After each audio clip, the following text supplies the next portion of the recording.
ఇక అర్థమైతుంది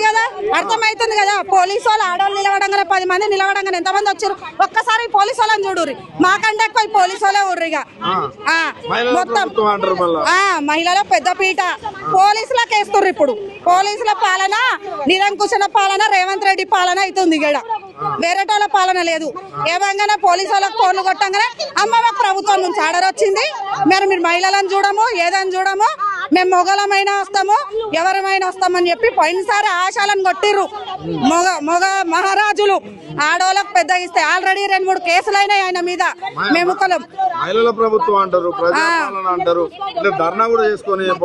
పర్మిషన్ తీసుకున్నాం sir permission letter ఉంది మా దగ్గర అయినా ఏనిస్తలేరు ఇదేం ప్రభుత్వం పర్మిషన్ ఎందుకు ఇచ్చారు అట్లా అంటప్పుడు అట్లా కంచెలే తీసేసినాం ఎప్పుడు వచ్చినా ఎనీ టైం గడపొచ్చు అన్నాడు ఇప్పుడు కనిపిస్తుంది కదా ప్రజా ప్రభుత్వం అని కాదు మహిళా ప్రభుత్వం అని కాదు ఆయన ఇష్టారాజ్యం ఉంది ఇప్పుడు ఆయన ఇష్టారాజ్యం ఉంది ఇక్కడ ప్రభుత్వం మేము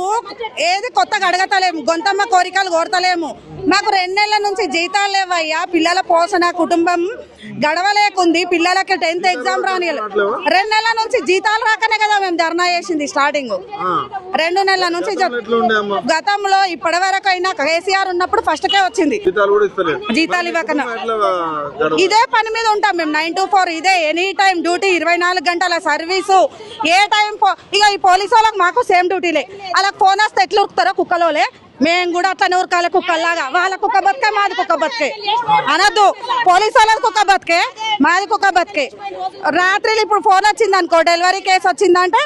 పోవాల్సిందే లేచగబడాల్సిందే వాళ్ళకు కూడా ఫోన్ వస్తే వాళ్ళు కూడా ఊరికి రావాల్సిందే వాళ్ళు మేము ఒకటి ఉండాలి కానీ వాళ్ళే వచ్చి మాపై యుద్ధం చేస్తారు పోలీసు వాళ్ళు సీతక్కకు ఊసేలేదు ఇప్పుడు ఆశా వర్కర్లు ఎవరో కళ్ళకు కనిపిస్తలేము సీతక్కకు ఆశా వర్కర్ల మూలో కళ్ళకు కనబడతలేము అసలు ఆ రోజు ఏమన్నది అరే మీ కష్టం నాకు తెలుసు మీ కష్టాలు నేను కష్టాలు అనుభవించిన దాన్ని నేను మీ అన్ని చూస్తున్నా మీరు లేకపోతే ఏది కాదు మీరు పిల్లర్లు అది ఇది అని చెప్పి పొగిడిచ్చింది ఎలక్షన్ లో గెలిపించుకునేదాకా అది చేసింది తర్వాత ఇప్పుడు అసలు పైసలు లేదు ఆయన ఎందుకు మరి ప్రభుత్వ పాలన చేసుడు కోసిన పైసలు లేనప్పుడు ప్రభుత్వ పాలన ఆయన ఎందుకు చేసుడు జీతాలే కరెక్ట్ ఇవ్వలేనప్పుడు ఎందుకు మరి ఇక డ్యూటీలకే రానియపోని అప్పుడు హాస్పిటల్లో మంచాలను పడడానికి హాస్పిటల్ ఒక దిక్కుండది అప్పుడు ఉన్నోళ్ళందరూ ప్రజలు వ్యతిరేకమై ప్రభుత్వానికి ఇంకా ఘోరంగా తిరుగుతారు ఇప్పుడు కనిపిస్తుంది కదా ఇప్పుడు మార్పు అనేది ఏందో ఫ్రీ బస్ మేము పెట్టమని అడిగినామా ఫ్రీ బస్ పెట్టిండు వద్దు తీసేయి ఫ్రీ బస్ మాకు వద్దు అందరికి జీతం మాకు వద్దు ఫ్రీ బస్ ఏమొద్దు అందరికి కరెక్ట్ గా జీతం వేయు అందరికి నువ్వు అనుకున్న దానికి మంచి జీతాలు అయ్యు చెయ్యు మాకు ఫ్రీ బస్ అవసరం లేదు ఫ్రీ కరెంట్ అవసరం లేదు వచ్చిన దాంట్లో ఉన్న కాడికే వాడుకుంటాం ఇప్పుడు ఫ్రీ కరెంట్ అని అడ్డగోలుగా వాడి అప్పు తెస్తుర్రు వద్దు ఫ్రీ బస్ అని ఎక్కువ తిరుగుతుర్రు వద్దు ఉన్నోళ్ళందరినీ అన్ని నువ్వు ఫ్రీలు తీసేసి ఉన్న ఉద్యోగస్తులకు మంచిగా కరెక్ట్ టైం జీతం అయ్యు